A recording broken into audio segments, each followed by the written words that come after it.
بسم اللہ الرحمن الرحیم۔ السلام علیکم۔ کہانی ہب آفیشیل میں خوش آمدید۔ آج پھر دوستوں میں آپ کے لیے ایک بہت ہی اچھی اور سچی کہانی لے کر آئی ہوں۔ نئے آنے والے دوستوں سے گزارش ہے کہ وہ میرا چینل کو سبسکرائب کریں اور بیل آئیکن کو پریس کریں۔ تو چلیں بڑھتے ہیں کہانی کی جانب۔ دسمبر کی سخت ترین رات تھی کہ وہ اچانک اٹھا اور اپنے بیڈ پر بیٹھ گیا۔ اس کو کچھ ایسے محسوس ہو رہا تھا کہ جیسے کوئی اس کے آس پاس ہی موجود ہے، مگر اس نے ایک وہم سمجھ کر جھٹک دیا، کیونکہ وہ کبھی ڈرا نہ تھا اور نہ ہی وہ ایسے وہم و خیال کو کبھی ہوا دیتا تھا۔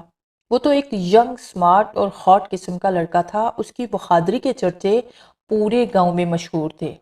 وہ بہت بہادر تھا۔ رات کے کسی بھی پہر وہ کسی بھی کام سے کہیں بھی جا سکتا تھا، اور اکثر ایسا ہوتا رہا تھا کہ اسے ساتھ والے گاؤں میں رات کو کوئی کام ہوتا تو وہ چلا جاتا تھا۔ وہ بالکل بھی نہیں ڈرتا تھا۔ اس کے بچپن سے لے کر جوانی تک اسے کوئی بھی چیز نظر نہ آئی تھی، مگر وہ بچپن سے لے کر جوانی تک ہی چڑیلوں کے ساتھ کھیلا تھا، کیونکہ اس کی پیدائش ہونے کے چند دن بعد ہی اس کی ماں اس دنیا کے حالات کا مقابلہ کرنے کے لیے اسے ہمیشہ ہمیشہ کے لیے چھوڑ کر جا چکی تھی۔ وہ ابھی بہت چھوٹا تھا، جسے ابھی کسی کے سہارے کی ضرورت تھی کہ چند دن کا بچہ کیا ہوتا ہے اور کیا کر سکتا ہے۔ ابھی تو اس نے اپنی ماں کا چہرہ پہچانا بھی نہ تھا، اور نہ ہی اسے یہ پتا تھا کہ میں کہاں ہوں۔ بس کچھ دنوں بعد ماں سے ناتا ٹوٹتے ہی وہ اپنی دادی کی گود میں جا لیٹا، اور اس کی دادی نے ہمیشہ سے اسے لاڈ پیار سے رکھا تھا، کیونکہ وہ بہت خوبصورت بچہ تھا اور اس کی عادتیں بھی اس کی خوبصورتی کی نشانی تھی۔ آج تک اس نے محلے میں کوئی کام ایسا نہیں کیا تھا جس سے کسی کو بھی اس سے شکایت ہو۔ بچپن سے دادی کے گود میں کھیلتے ہوئے وہ جوانی میں قدم رکھ چکا تھا، اور اب وہ اکیلا ہی اپنے کمرے میں اپنے بیڈ کی رونق تھا۔ ایک بہت بڑا گھر، اور اس گھر میں ایک بہت بڑا پیپل کا درخت جس پر وہ اکثر چڑھ کر کھیلتا تھا، اور جس کے ساتھ ایک موٹی مضبوط رسی کا جھولا بھی باندھا ہوا تھا، اور اسی درخت کی چھاؤں میں وہ کھیلتے کھیلتے جوان ہوا تھا۔ اور اسے ایسا اکثر محسوس ہوتا تھا کہ وہ اس کو جھولے کہ کوئی بندہ اسے جھولے دے رہا ہے، اور اس کے جھولے کی رسی خود بخود ہی حرکت کر رہی ہے۔ وہ پریشان ہو جاتا تھا کہ میں نے خود تو جھولا جھلایا نہیں، پھر کیسے جھولنے لگ جاتا تھا۔ اسے پتہ ہی نہ تھا کہ کب وہ جوان ہو چکا، اس کے جذبات مچلنے لگے، اور وہ اکثر اپنے کمرے میں رومانٹک گانے لگا کر ساتھ ساتھ گایا کرتا تھا۔ آج بھی حسب معمول اپنے کمرے میں لیٹا ہوا تھا۔ نہ جانے کن کن سوچوں میں گم تھا، یا اسے اپنا بچپن یاد آ رہا تھا، لیکن آج نہ جانے اس کو کیوں اپنے گھر سے، اپنے کمرے سے ڈر لگنے لگا تھا۔ وہ خود بھی حیران ہو رہا تھا کہ اس کے ساتھ ایسا کیوں ہو رہا ہے، وہ کیوں ڈر رہا ہے، کیوں اس کی ایسی حالت ہو رہی ہے، حالانکہ اس سے پہلے اس کے ساتھ ایسا کچھ بھی نہیں ہوا تھا۔ اس کے باوجود اس نے اپنے اوپر چھائے ہوئے خوف کو کم کیا، اور بیڈ سے پیر نیچے زمین پر رکھا، اور جوتا پہنتے ہی باہر صحن کی طرف جانے کا ارادہ کر لیا۔ اور جب دروازہ کھولا تو باہر صحن میں دھند کا راج تھا۔ اس نے ایک نظر آسمان کی طرف ڈالی، پھر وہ کمرے سے باہر نکل گیا، لیکن اس کا دھیان پھر سے اس طرف چلا گیا جس کو وہ بھولنا چاہتا تھا۔ اس کو ایسے لگ رہا تھا جیسے کوئی اس کے ساتھ ساتھ چل رہا ہے۔ وہ پریشان ہو رہا تھا کہ خدا خیر کرے، اس کے ساتھ ایسا کیوں ہو رہا ہے، وہ کیوں ڈر رہا ہے۔ اس نے ادھر ادھر دیکھ کر اپنا وہم سمجھ کر خیال کو دل سے نکال دیا، لیکن پھر بھی وہ مطمئن نہ تھا۔ شاید اسے کسی کی موجودگی کا احساس ہو رہا تھا۔ باہر صحن میں لگے درخت سے اس کو سب سے زیادہ خوف آ رہا تھا۔ اس درخت کا تنا اس کو ایک بہت بڑا عفریت دکھائی دے رہا تھا۔ وہ ہمت کر کے واش روم میں گیا، وہاں بھی وہ اپنے دل کی کیفیت کے بارے میں سوچتا رہا، اور جب وہ وہاں سے نکل کر دوبارہ اپنے کمرے کی طرف جانے لگا تو ایک بار پھر اس نے اپنے لان کی طرف دیکھا، اس درخت کی طرف دیکھا جو اس کو وحشت میں ڈوبا ہوا دکھائی دے رہا تھا۔ بمشکل وہ واپس اپنے کمرے کے دروازے تک آیا اور اپنے بیڈ کی طرف نظر گئی تو اس کی ایک خاموش سی چیخ اس کے حلق کے اندر ہی دب کر رہ گئی۔ اس کو بیڈ پر ایک دلہن بیٹھی ہوئی دکھائی دی، جو اس کے ہی کمبل میں پاؤں کر کے گھونگھٹ اوڑھ کر نظریں جھکائے ہوئے اسی کا ویٹ کر رہی تھی۔ اس نے اپنے بیڈ پر یہ منظر دیکھا تو وہ اپنی ہی جگہ پر ساکت ہو گیا۔ اتنی سردی ہونے کے باوجود بھی اس کا جسم پسینے میں بھیگ سا گیا۔ ڈر اس کی رگوں میں سرایت کرتا چلا گیا۔ سامنے اس کے بیڈ پر بیٹھی ہوئی دلہن اس کا وہم نہ تھی، حقیقت تھی۔ وہ جاگتی آنکھوں سے اس کو دیکھ رہا تھا اور اسے کچھ بھی سمجھ نہیں آ رہی تھی کہ کیا کرے، یہ کون ہے اور کیسے یہاں پہنچی تھی۔ کون ہو تم؟ اور یہاں کیا کر رہی ہو؟ اس کی زبان بالکل اس کا ساتھ نہیں دے رہی تھی، اس کے الفاظ ٹوٹ ٹوٹ کر بکھر رہے تھے۔ وہ اس سے زیادہ کچھ نہ کہہ پایا تھا اور اس کے پورے جسم سے پسینہ ایسے گر رہا تھا جیسے وہ بھی نہا کر آیا ہو۔ اس کی آنکھیں پھٹی کی پھٹی رہ گئی۔ وہ دھیرے دھیرے اپنے قدموں کو پیچھے ہٹانے لگا۔ وہ باہر دوڑنا چاہتا تھا مگر اس لڑکی نے کوئی جواب نہ دیا۔ وہ جیسے تھی ویسے ہی بیٹھی رہی۔ اسے بہت غصہ آیا اور ڈر کے مارے اس کے جسم پر کپ کپی طاری ہو گئی۔ جواب نہ پا کر اس کو غصہ آنے لگا۔ پھر اس کو خیال آیا کہ ہو سکتا ہے وہ کہیں سے بھاگ کر آئی ہو اور میرا کمرہ کھلا دیکھ کر اندر چلی آئی ہو۔ اس نے دروازے کی طرف اپنا ہاتھ بڑھایا ہی تھا کہ اس کے ہاتھ کو ایک کرنٹ سا لگا۔ اس نے اپنے ہاتھ کو واپس کھینچ لیا۔ اس کو پتا چل چکا تھا کہ یہ کوئی انسانی دلہن نہیں ہے، یہ میرے ساتھ کچھ کرنے والی ہے۔ اس کی کیفیت ایسی تھی کہ اس کا دل ابھی پھٹ جائے گا اور اس کے دماغ نے کام کرنا چھوڑ دیا تھا۔ اس نے باہر جانے کے لیے قدم واپس موڑے ہی تھے کہ وہ دلہن اس کے سامنے کھڑی ہو گئی اور ایک شیطانی مسکراہٹ کے ساتھ اس سے کہنے لگی۔ اس کی آواز میں ایک دہشت تھی اور اس کی شکل خوفناک چڑیل کی جیسی ہونے لگی۔ وہ چیخ کر رہ گیا۔ ایک یہ اکیلا ہی اس کے مقابلے میں خود کو ہارتا ہوا محسوس کر رہا تھا۔ اچانک اس چڑیل کا ہاتھ سامنے آیا اور اس کے ناخن بڑھنے لگے۔ یہ دیکھ کر تو اس کی اپنی موت قریب آتی ہوئی نظر آنے لگی۔ یہ کیا کر رہی ہیں آپ ہو کون جو میرے ساتھ اس طرح کا سلوک کر رہی ہیں؟ کیا چاہتی ہیں آپ؟ پلیز خدا کے لیے مجھے چھوڑ دیں۔ وہ اس کے آگے ہاتھ جوڑے کھڑا تھا۔ پھر اس دلہن نے گھونگھٹ ہٹا کر اپنا اصل روپ دکھایا، یا شاید یہ بھی اس کا اصل روپ نہ تھا، جسے دیکھ کر تو وہ ایک دم پیچھے کی طرف بھاگا اور دیوار کے ساتھ جا کر لگا اور نیچے زمین پر بہت بری طرح گرا اور گرتے ہی بے ہوشی چھا گئی۔ کچھ پل کے لیے وہ بے ہوش رہا اور پھر جب اسے ہوش آیا تو وہاں پر کچھ نہ تھا۔ اس نے ادھر ادھر دیکھا اور پھر اپنا ایک وہم سمجھ کر خود کو ریلیکس کیا اور اپنے بیڈ کو اچھی طرح جھاڑ کر کمبل لپیٹ کر سو گیا تھا۔ صبح تک اسے وہ واقعہ یاد تھا اور اس کے ذہن میں وہی دلہن اس کے سامنے بار بار آ رہی تھی، مگر وہ خود کو ایک بے بس انسان سمجھ رہا تھا کہ اس نے اس عورت کا گلا کیوں نہ دبا دیا تھا۔ وہ رات اس کے ہوش و حواس پر چھائی رہی تھی، اس کے تو دل و دماغ اور روح تک کو جھنجھوڑ کر رکھ گئی تھی۔ اس کا بچپن سے لے کر جوانی تک کا ریکارڈ پل بھر میں توڑ کر رکھ دیا تھا۔ وہ پہلے کبھی اتنا ڈرا نہ تھا کہ جیسے آج اس کے رنگ پھیکے پڑ رہے تھے۔ دادی ماں نے اس کی یہ حالت دیکھی تو رہ نہ سکی اور بہت پیار سے بولی، یونس آج تم ٹھیک تو ہو؟ کیا بات ہے؟ کچھ سہمے سہمے سے ہو۔ ہوا کیا ہے تمہارے ساتھ؟ تمہارے ابو نے تو کچھ نہیں کہا تم سے؟ بیبے نے ایک ہی سانس میں 3-4 سوال کر ڈالے تھے۔ نہیں بیبے، مجھے کچھ نہیں ہوا، بس ویسے ہی۔ اس نے اپنی دادی کو 2 ٹوک الفاظ میں چپ کروا دیا اور خود اپنے کمرے میں جا کر اسی بیڈ پر لیٹ کر سوچنے لگا کہ یہ سب کیا تھا اور وہ کون تھی، کیوں آئی میرے سامنے۔ اس کی آواز بھی عورتوں جیسی نہ تھی۔ اس نے میرے کمرے میں آ کر میرا راستہ روکا، میں اسے چھوڑوں گا نہیں۔ ایک بار وہ میرے سامنے آئے تو میں پوچھوں کہ مجھے کس جرم کا بدلہ مجھ سے لے رہی ہو اور کیوں میرے ساتھ ایسا کر رہی ہو۔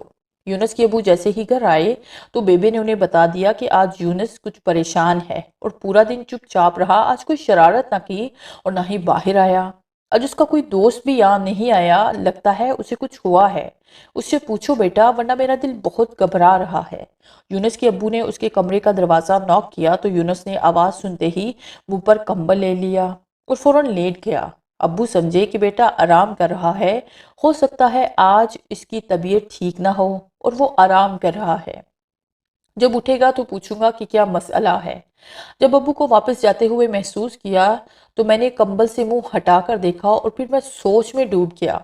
حیرت تھی کہ اس نے کبھی اتنا نہ سوچا تھا۔ آج اس کا دماغ پھٹ رہا تھا کہ کیا گیا ہے۔ اسے کبھی اپنے ہی پاس اسی کمبل میں وہی عورت محسوس ہوتی تو کبھی اپنے آس پاس کمرے میں پرچھائی محسوس ہو رہی تھی، مگر واضح کوئی سامنے نہیں آ رہا تھا۔ وہ تھا کہ وہ اسے کبھی کسی کونے میں متوجہ کرتا تو کبھی کسی کونے میں۔ آج وہ ڈر بھی رہا تھا اور اس نے اس سے بات کرنے کی ٹھان لی تھی۔ اچانک دادی کی آواز نے اس کی سوچوں اور خوف کے پہرے کو توڑا اور کھانے کے لیے بلایا۔ بیٹا آؤ، میرے پاس بیٹھ کر کھانا کھاؤ۔ دادی اماں جسے وہ ہمیشہ بیبے کہتا تھا، بیبے آج بھوک نہیں ہے، مگر بیبے کہاں ماننے والی تھی۔ اسے بلا کر اپنے پاس چولہے کی تپش کے قریب بٹھا دیا اور پیار سے پوچھنے لگی، بیٹا تم مجھ سے کچھ چھپا رہے ہو؟ کیا بات ہے؟ تم نے کبھی ایسا رویہ نہیں رکھا، آج اتنا روکھا روکھا کیوں بول رہے ہو؟ یونس نے ہاتھ آگ کے سلگتے ہوئے کوئلوں کے اوپر ہاتھ رکھ کر تپتے ہوئے کہا، بیبے ایسی کوئی بات نہیں ہے، بس آج سر میں تھوڑا درد تھا تو آرام کرنا چاہتا تھا۔ یہ سن کر بیبے بولی، ٹھیک ہے بیٹا، تم جاؤ اپنے کمرے میں، سردی بہت ہے اور میں ابھی تمہارے لیے چائے بھجواتی ہوں۔ آج رات وہ کافی ڈرا ہوا تھا، اسے بالکل بھی نیند نہیں آ رہی تھی اور وہ یہی سوچ رہا تھا کہ یہ کون ہے اور میرے ساتھ کیا سلوک کرے گی۔ اکثر اس نے جنوں اور چڑیلوں کی باتیں سنی تھی اور وہ بچپن سے لے کر سنتا آیا تھا۔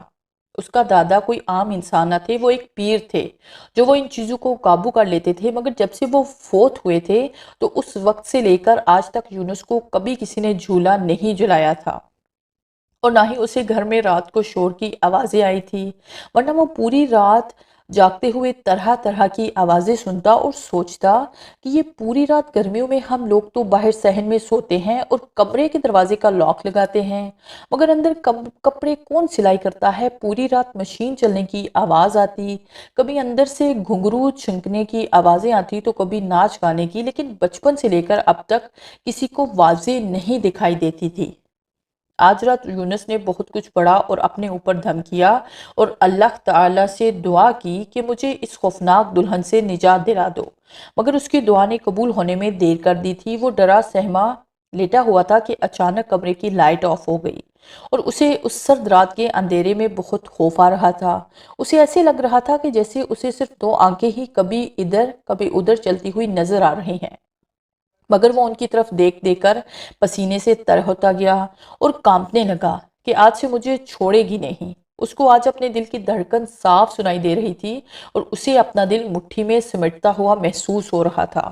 اس کو اپنی آنکھوں پر بھروسہ نہیں ہو رہا تھا، وہ اتنی سرد رات میں بھی پسینے سے نہایا ہوا تھا۔ اسے وہ آنکھیں آہستہ آہستہ اور بھی چمکتی ہوئی محسوس ہوئی، وہ سرسراہٹ بھی محسوس کر رہا تھا اور پھر اچانک ایسا ہوا کہ ایک برتن گرا اور اس کا شور اتنا تھا کہ وہ بہت ڈر گیا اور اسے ایسے لگ رہا تھا جیسے اس کا دل ابھی پھٹ جائے گا اور وہ زمین بھوس ہو جائے گا۔ دل تو سینے میں ہی پھٹا جا رہا تھا اور آنکھیں تھی کہ پتھر کی ہو گئی تھی۔ انہی آنکھوں کو دیکھ دیکھ کر وہ اس کی سرسراہٹ بڑھتی جا رہی تھی اور وہ ایک سائے میں بدلنے لگی۔ پھر اس کے سامنے ایک سایہ تھا جو اس کے بالکل اوپر لہرا رہا تھا۔ یونس کو یوں محسوس ہو رہا تھا جیسے ابھی یہ مجھے دبوچ لے گا اور کہیں دور لے جا کر چیر پھاڑ کر کھا جائے گا۔ وہ سایہ اس کے اوپر سے ہوتا ہوا دیوار پر چڑھنے لگا اور بالکل قدم دیوار کے ساتھ چپکا کر کمرے کے اندر کی دیوار پر چل رہا تھا۔ وہ چاروں دیواروں پر چلتا رہا جیسے میرے ساتھ چکر کاٹ رہا ہو، جیسے وہ اسے اپنی جان کی بلی چڑھا دے گا۔ اس کے دل کی دھڑکن کے ساتھ ساتھ جسم کی نبضیں بھی تیز ہونے لگی۔ پھر وہ اچانک اس کے پاس بیڈ پر بیٹھ گیا اور وہی دلہن کا روپ دھارنے لگا۔ کچھ ہی پل میں وہ دلہن بن کر اس کے سامنے تھی۔ یونس نے دیکھا کہ وہ وہی کل والی دلہن ہے اور اس کے روپ میں اتنا نکھار تھا کہ وہ حیران رہ گیا کہ جس کو دیکھ دیکھ کر میں خوف سے مرنے والا تھا وہ تو ایک دوشیزہ ہے اور بہت ہی پیاری ہے۔ مگر پھر جٹ سے اس کے دل میں وہ دیوار پر چلنے والے سائے کا خیال آیا۔ وہ ایک بار پھر اپنی سوچوں میں سکڑنے لگا، کیا وہ حقیقت میں ایک چڑیل ہے یا پھر کوئی شیطانی طاقت مجھے اپنے شکنجے میں کر رہی ہے؟ اس نے اپنی آنکھیں بھینچ لی اور وہ سب سین اس کے سامنے گھومنے لگا۔ جیسے ہی اس کے سامنے سب کچھ آیا، اس کے کمبل میں ایک سرسراہٹ ہوئی۔ اس نے ایک بار اپنے کمبل کو اٹھا کر دیکھا مگر اس میں کچھ نہیں تھا۔ وہ ایک طرف بیٹھ کر رو رہی تھی اور اس کے آنسو نیچے گرتے ہوئے صاف دکھائی دے رہے تھے۔ یونس نے اسے روتے ہوئے دیکھا تو اسے لگا کہ اس چڑیل کی بچی کو سبق مل گیا ہے، یہ اب مجھ سے معافی مانگے گی، میں اس کے قابو نہیں آیا۔ مگر ایسا کچھ نہیں تھا۔ وہ جیسے ہی اپنے بیڈ سے اٹھ کر کھڑا ہوا تو اس نے سامنے اپنے وجود کو بڑھا کر دیوار بنا لی اور بہت ہی سلو آواز میں بولی، دیکھو یونس، تم سے میرا بہت پرانا رشتہ ہے اور میں نے 20 سال تک تمہارا انتظار کیا ہے کہ اب جب تم جوان ہو گئے ہو تو میں تمہیں اکیلا نہیں چھوڑ سکتی۔ اب تو میرے دل کی تمنا پوری ہوئی ہے۔ میں تم سے بچپن سے ہی پیار کرتی تھی اور اس لیے بچپن سے تمہارے سامنے نہیں آتی تھی کہ تم بچے ہو، ڈر جاؤ گے، مگر آج تمہیں ایسی حالت میں دیکھ کر مجھے خود پر افسوس ہو رہا ہے کہ میں جس انسان کو پیار کرتی رہی وہ آج میرے ساتھ یہ سلوک بھی کرے گا۔ خیر دیکھو، تم میرے ہو اور میرے ہی رہو گے، میں تمہیں کبھی بھی کچھ نہیں کہوں گی۔ ہاں، ایک وعدہ کرو کہ تم کبھی کسی انسانی لڑکی سے شادی نہیں کرو گے۔ یونس جو کہ ایک لڑکی سے بہت پیار کرتا تھا اور ان کے رشتے کی بات بھی چل رہی تھی، اس کے گھر والے اسے جلد سے جلد شادی کر کے اپنا فرض ادا کرنا چاہتے تھے، مگر آج اس چڑیل نے ایسی بات کہہ دی کہ وہ حیران ہو گیا اور بولا، نہیں، تمہیں جو کرنا ہے کر لو، میں شادی کروں گا اور کر کے رہوں گا۔ تم چاہو تو میرے سامنے میری جان لے سکتی ہو، مگر میری شادی میں رکاوٹ پیدا کی تو میں اپنی جان دے دوں گا۔ سنا تم نے؟ اب جاؤ اور میرے سامنے کبھی بھی مت آنا۔ یہ کہہ کر یونس لیٹ گیا۔ اس لڑکی کو نہ جانے کیوں اس کی بات ناگوار گزری تھی، اس نے یونس کے منہ سے کمبل ہٹایا اور پاس بیٹھ کر بولی، میں برباد کر کے رکھ دوں گی۔ تمہارے پورے خاندان کو پتہ چل جائے گا کہ میرا انتقام کیا چیز ہے۔ مجھ سے پنگا لینے سے پہلے سوچ لو، میں پیار سے کہہ رہی ہوں، اور تمہیں کسی کا ہونے سے پہلے 1000 بار سوچنا ہوگا۔ سنا تم نے یونس؟ اب یونس کو زمین گھومتی ہوئی محسوس ہونے لگی اور وہ سمجھ رہا تھا کہ یہ ابھی اپنے اصل روپ میں آ کر میرا کچرا بنا دے گی۔ یونس کے دماغ کی رگیں پھٹنے کے بالکل قریب تھی، وہ باہر بھی نہیں جا سکتا تھا اور اندر کمرے میں بھی اس کے مضبوط شکنجے میں جکڑا ہوا تھا۔ اسے اپنے ہاتھ پاؤں ایسے لگ رہے تھے جیسے من کے وزنی پتھر کے ہو گئے ہوں۔ اسے اپنا وجود ایک پہاڑ کی مانند لگ رہا تھا۔ پورا کمرے اسے ایسے محسوس ہو رہا تھا جیسے اڑ رہا ہو اور وہ ہوا میں جا کر پھٹ جائے گا اور میرے ذرے ہوا میں بکھر کر جانے کہاں کہاں چلے جائیں گے۔ آج یونس کو ایسے ہی محسوس ہو رہا تھا کہ اس کے اوپر ایک بہت بڑا سا پہاڑ ہے۔ یہ کمرے کی دیواریں اسے پہاڑوں کی چھوٹے سی بڑی اور چوڑی نظر آ رہی تھی۔ یا خدایا، یہ کیا ہو رہا ہے؟ مجھے ایسے کیوں لگ رہا ہے کہ میں ایک جن ہوں اور وہ مجھے حاصل کرنا چاہتی ہے، اور وہ کہہ رہی تھی کہ میرا تم سے 20 سال پرانا رشتہ ہے، میں نے تمہاری جوانی کی دعا مانگی تھی۔ پتہ نہیں وہ سچ کہہ رہی تھی یا جھوٹ۔ یونس یہ بات سوچ کر اللہ کا نام لے کر اٹھا اور باہر نکل گیا۔ آج اس کے گھر اس کے سسرال والے آ رہے تھے، مگر یونس خوشی کی بجائے بہت پریشان تھا کہ وہ کیا کرے گی۔ خیر، اس نے اپنی بیوی کو کہا کہ جو بھی کمی بیشی ہو مجھے بتا دینا، میں اپنے دوستوں کے ساتھ باہر بیٹھا ہوں۔ بیبے نے دعا دی اور کہا، ٹھیک ہے بیٹا۔ مہمانوں کی آمد کا بہت بے چینی سے انتظار ہو رہا تھا۔ گھر میں انتظام کیا جا رہا تھا اور ہو سکتا ہے آج وہ اس کو پسند کرنے کے بعد منگنی کی انگوٹھی پہنا کر جائیں۔ یونس خوش بھی تھا اور پریشان بھی۔ اس نے اللہ پر سب کچھ چھوڑ دیا تھا۔ بیبے، ہمیں یہ لڑکا بہت پسند ہے۔ جب ہماری بیٹی اور یہ ایک دوسرے سے پیار کرتے ہیں تو پھر ہم انکار کیسے کر سکتے ہیں؟ لڑکی کی ماں نے کہا اور یونس کے لیے انگوٹھی نکالنے لگی۔ یونس پاس ہی کھڑا تھا۔ غم اور خوشی کے ملے جلے تاثرات اس کے چہرے پر نمایاں دکھائی دے رہے تھے، مگر کسی نے فیل نہ کیا۔ یہ تو وہی جانتا تھا کہ اس پر کیا بیت رہی ہے، اس کے ساتھ کیا ہونے والا تھا۔ سب کا منہ میٹھا کروایا گیا، دعا خیر مانگی گئی اور سب اپنے اپنے گھر روانہ ہو گئے۔ رات کو یونس نے بیبے سے کہا، بیبے ایک بات تو بتاؤ، ہمارے گھر میں جو دادا جی کے ہوتے ہوئے سایہ تھا وہ اب بھی ہے یا نہیں؟ بیبے نے کہا، بیٹا کیا بات ہے، تم یہ بات آج کیوں پوچھ رہے ہو؟ بس ویسے ہی بیبے، جب میں چھوٹا تھا تو مجھے اتنا پتا تھا کہ آپ کے پاس سے کوئی چیز مجھے اٹھا کر لے جاتی تھی اور باہر کھیتوں میں میرے ساتھ کھیلا کرتی تھی، اور جب میں سو جاتا تھا تو رات بھر کمرے میں مشین سے کپڑے سلائی ہوتے تھے، اور جب میں جھولے پر بیٹھ کر جھولتا تھا تو کوئی مجھے جھولے دیتا تھا۔ یہ سب سچ ہے یا پھر میرا شک تھا؟ بیبے بولی، بیٹا سب کچھ سچ ہے، اور جو کچھ تم دیکھتے تھے وہ شک نہیں تھا، وہ ایک حقیقت تھی، اور تم ہماری طرح سبھی کو پیارے تھے اور سب تم سے بہت پیار کرتے تھے۔ جب تمہاری ماں اللہ کو پیاری ہو گئی تو پھر تیرے دادا نے ان سے کہا تھا کہ یہ لڑکا کبھی رونا نہیں چاہیے، یہ میرا سب سے لاڈلا پوتا ہے، اور پھر وہ چیزیں جو تیرے دادا نے رکھی ہوئی تھی وہ تمہارے لیے سب کچھ کرتی تھی۔ وہ ایک نہیں 72 تھی، یعنی 72 سے مراد وہ پوری پکھی تھی۔ خیر بیٹا، تم اس بات کو چھوڑو، اگر تمہیں کسی نے تنگ کیا ہے تو بتاؤ، وہ تو کئی سال پہلے کی تمہارے دادا نے مرتے وقت ہی آزاد کر دی تھی، وہ جا چکی ہیں، پتہ نہیں کہاں ہے، اب تو کبھی وہ نہیں آئی، مگر تمہیں یہ کیسے خیال آیا؟ بیبے وہ کچھ نہیں، آج مجھے اپنا بچپن یاد آ رہا تھا کہ ہو سکتا ہے اب بھی وہ چیزیں ہوں۔ نہیں یونس بیٹا، اب وہ چیزیں ہمارے گھر میں نہیں ہیں اور نہ ہی اب وہ کبھی آتی ہیں۔ خیر چھوڑو، اب تم بچے ہو نہیں جو تمہیں پتہ نہ ہو۔ چھوڑو اس موضوع کو، تمہیں پتہ ہے تمہارا سسر کہہ کر گیا ہے کہ تم لوگ کل ہمارے گھر آؤ اور اپنی بیٹی کے سر پر دوپٹہ دے جاؤ۔ کل جانا ہے، میں تم سے بات کرنے کے لیے آئی تھی، تم نے تو مجھے اور ہی کہانی سنا دی اور وہ بات بیچ میں ہی رہ گئی۔ اب کل کیا کچھ لے کر جانا ہے، تیاری کرنی ہے، سب ایک دوسرے سے مشورے کے ساتھ کرنا ہے، ہمیں تمہاری خوشی چاہیے بس۔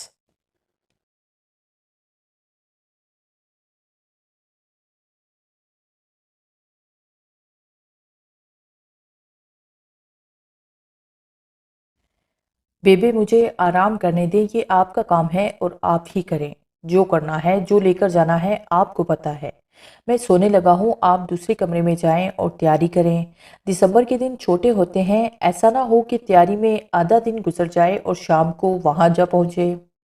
واہ بھئی، منگنی ہوئی تو اتنے سیانے ہو گئے، جب شادی ہوگی تو یہ تو ہمیں ہر کام سے دال نکال کر دکھائے گا۔ تیرے صدقے جاؤں، جاؤ سو جا۔ بیبی کے جانے کی دیر تھی کہ اسے فیلنگ ہونے لگی کہ کوئی موجود ہے اور ان کی باتیں بھی سن رہا تھا۔ اور جب بیبی کے جانے کے بعد یونس نے دروازہ بند کیا تو ایک خوفناک شکل کی عورت سامنے کھڑی تھی۔ یونس کی سانسیں رکنے لگی اور لڑکھڑا کر دیوار کے ساتھ جا کر لگا۔ اسے سمجھ نہیں آ رہی تھی میرا بیڈ کہاں ہے اور اسے اس کے سوا کچھ بھی نظر نہیں آ رہا تھا۔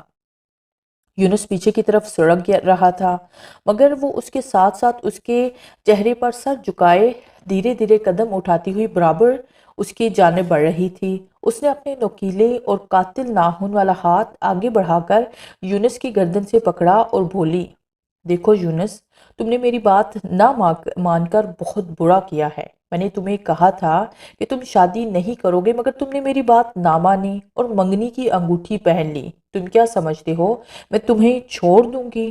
نہیں، میں تمہیں اپنے ساتھ ہی لے کر جاؤں گی۔ یونس سمجھ رہا تھا کہ آج یہ مجھے زندہ نہیں چھوڑے گی۔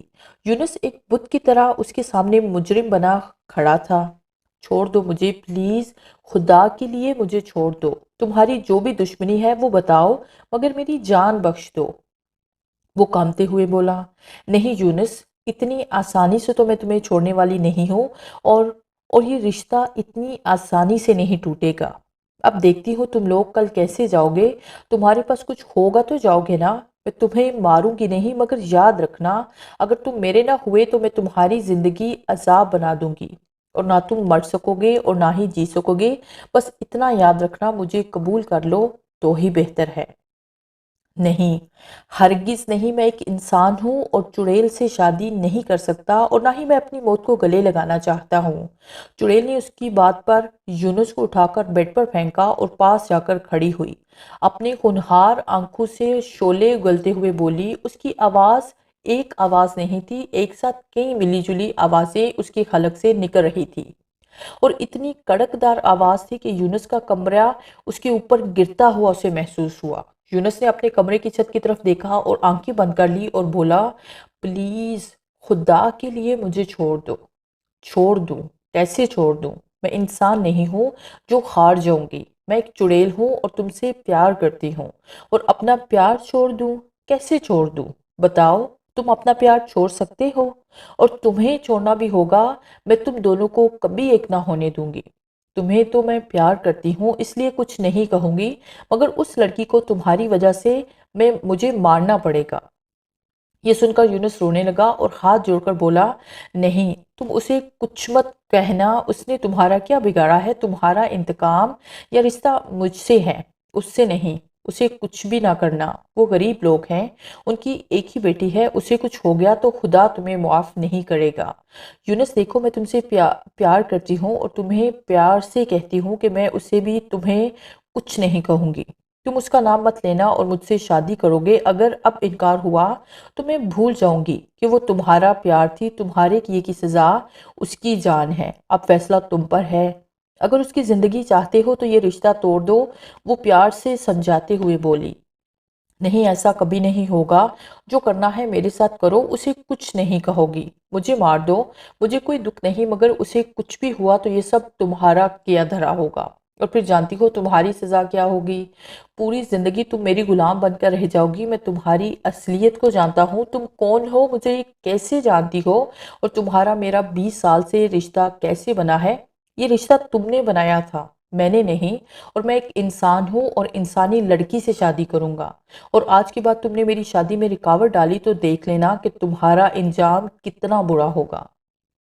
یونس کی بات سن کر اس کے چہرے پر نرمی کے تاثرات تیرنے لگے اور وہ نرم لہجے میں بولی، دیکھو یونس، میرا انجام کچھ بھی ہو مگر اس لڑکی کو تمہارے ساتھ نہیں دیکھ سکتی، تم میرے ہو اور میرے ہی رہو گے۔ یونس اس کی یہ بات سن کر تنگ آ چکا تھا، وہ غصے سے بولا، جو کرنا ہے کر لو اور دفع ہو جاؤ، مجھے تمہاری شکل سے بھی ڈر لگتا ہے اور تم زندگی کی بات کرتی ہو، تم ایک چڑیل ہو اور میں انسان ہوں، ہم کبھی بھی نہیں مل سکتے۔ وہ لڑکی کے یونس کی بات سن کر کمرے کی ایک ایک چیز توڑ پھوڑ کر رکھ دی اور کمرہ ہلا کر رکھ دیا، یہاں تک کہ بیڈ جس پر یونس بیٹھا تھا وہ بھی اٹھا کر دوسری دیوار کے ساتھ مارا۔